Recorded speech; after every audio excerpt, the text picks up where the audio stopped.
Assalomu alaykum, hurmatli Namangan Taxta bozor kanali a'zolari. Yana bir klientimiz YouTube, Instagram kanalida kuzatib yurar ekanlar. 4 metrli 12,5lik pollidan 47 mingdan qo'yganda arzonroq qilib berdim.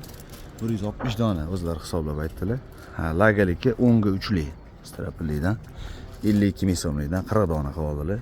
32 dan 33 ta oladiganlar 40 ta oldilar. Uzunligi 4 metrli, shpuntli, xudo xolasa suxoy taxta qilib ishlayam qaz berdim. Bemalol zakaz qilsani bo'ladi. Moshitani Andijon viloyati Shahrixonga 350 ming so'm o'zlari gaplashib olishdi. Kimgadir shunaqa ishonchli taxta xizmat kerak bo'ladigan bo'lsa, bemalol zakaz qilsani, inshaalloh chiroyli ishini qilib beramiz qo'ldan kelgancha. Manzilimiz Namangan shahar Shamshibo bozori 3-rat 573-574-joy. Telefon raqamim 90 222 44 77. Ismim Abdulboz. Bemalol zakaz qilsani bo'laradi. Boshqa razmerdan taxtalar bor, bemalol xudo xolasa qo'ldan kelgancha ishini qilib beraman.